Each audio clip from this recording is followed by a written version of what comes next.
Okay, so it's Friday, April 18th, and I start my construction job tomorrow, which is great. But before I start working, I kind of wanted to just make a quick video on the prospect of being like irredeemable. I meet a lot of people who completely function as though they have no possible like redemption arc in sight, be it that they've committed like some kind of act that they or their religion or their family, friends, or whatever it may be deems immoral, or maybe they just feel, based on like recent changes in their lives, that they've like kind of been somebody they're not happy with, and so just kind of like a forewarning. I'll discuss some things in this video that are a bit grisly, quickly, not too much, but so yeah, it drives people to feel oftentimes like their life is completely void of purpose, which leads them a lot of the times to want to end it.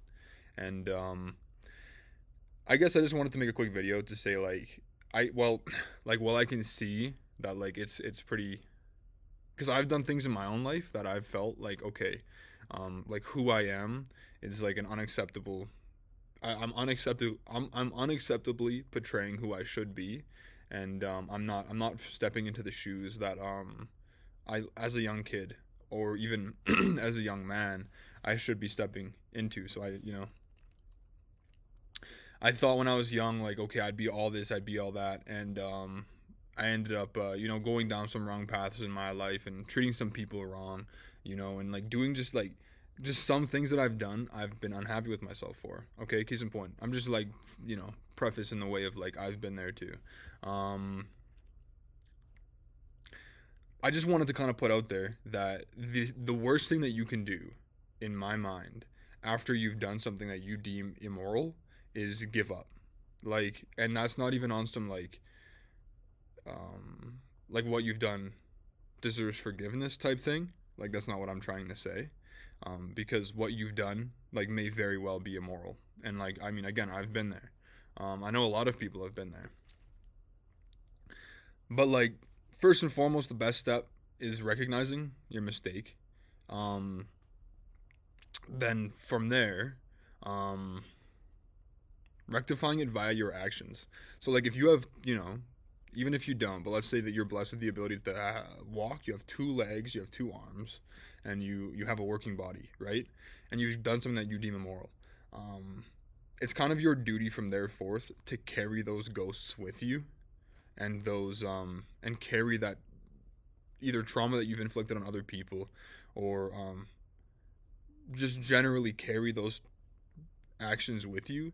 Um, Keep them in mind, and seek to kind of balance the equilibrium of negativity. So it's like you've done bad, right?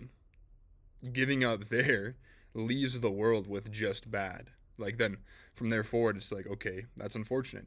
You've come, you've done bad, you've left. And it's like if you feel like that what you've done's immoral, then you have the um, like ethical sensibilities to understand.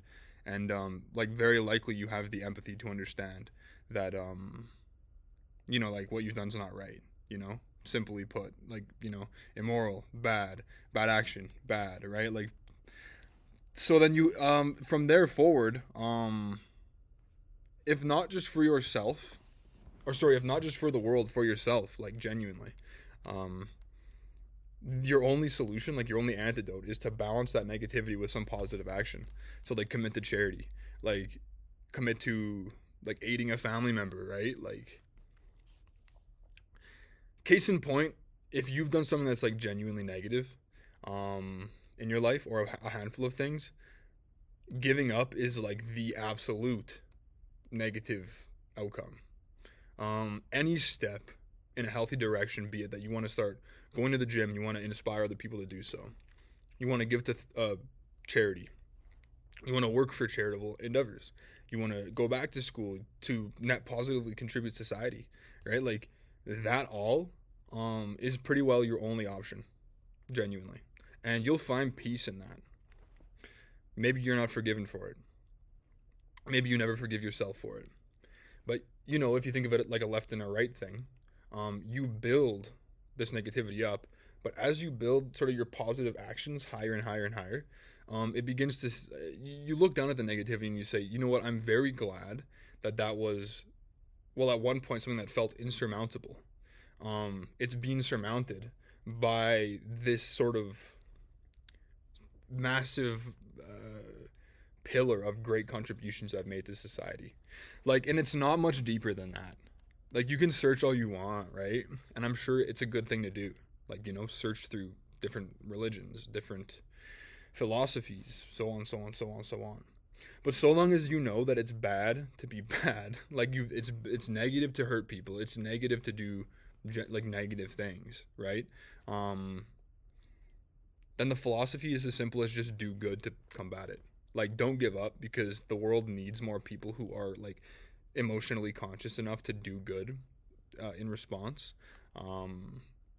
I've felt so low at times that I've been like, okay, the only solution genuinely is to completely give up on myself, give up on my life, pack it in, right? Which in a large way was like massively ego driven, because I'm like, okay, here's the person that I've developed myself to believe I am. Here's what I've done. That person I thought I was cannot exist now. So I'm useless, right? And that's like a very selfish way to be in many ways, right? Like, because at the end of the day, we're all human beings. We're going to make mistakes. Giving up at, again, just once more, giving up at the mistake or giving up after the reflection on the mistake is that's the worst thing that you can do, genuinely. So I'm not here to say that anyone's forgiven, like in the way of like, okay, you've done this, you should feel forgiven for it. That's completely on your own time, between you and the person that you've hurt, between you and the philosophy that you're grappling with. But I am here to say that it is bad, it is negative, it is a net positive negative to society to give up after you've committed like some form of atrocity or some form of reprehensible moral act. Like, you gotta keep going, dude, or whoever it is listening, right? Like, it's completely along the lines of like, just keep working, right? Like, it'll balance out. Don't give up. Like, I've wanted to give up, and I'm telling you right now that like, and I felt like I completely felt like I should, but I'm so thankful that I bided the time in the way of like, okay, either I end, like, and really it comes down to this: either you end everything, and I know it's like bad to discuss things like suicide, but either you end everything. Okay, let me just say, it's not bad to discuss those things, but it's probably worthwhile to be that I'm careful. But that's why I put the little warning at the beginning. So it ends up being that either you kind of end it all there, or you don't. And if you don't, then committing more, atrocious acts that have led you to want to end it, like, that's genuinely subjecting yourself to endless torment. So truthfully, the options just end up being that either you end it or you are better. So be better, and that's really it. Quick side note: if you like, you're absolutely redeemable. If you feel as though, I understand that you have no redemption arc for yourself, it's probably already such a mentally loud thing that you believe that, like, okay, damn, like, I absolutely cannot recover. Like, it's already over for me, and I completely empathize with that. And it's valid that, like, it's valid to feel that way, but it's not the truth. Forgiveness and redemption, be it that you forgive yourself or somebody forgives you, and redemption can be seen as entirely different concepts. If you know that you've contributed a net negative, work every day to better that and contribute a net positive. The world needs people like that. The world does not need more self-aware, highly emotional people giving up on themselves based on the prospect of irredeemability. 100% just keep going. You are absolutely redeemable. I wish I had felt this earlier in my life. I just wanted to put that out there.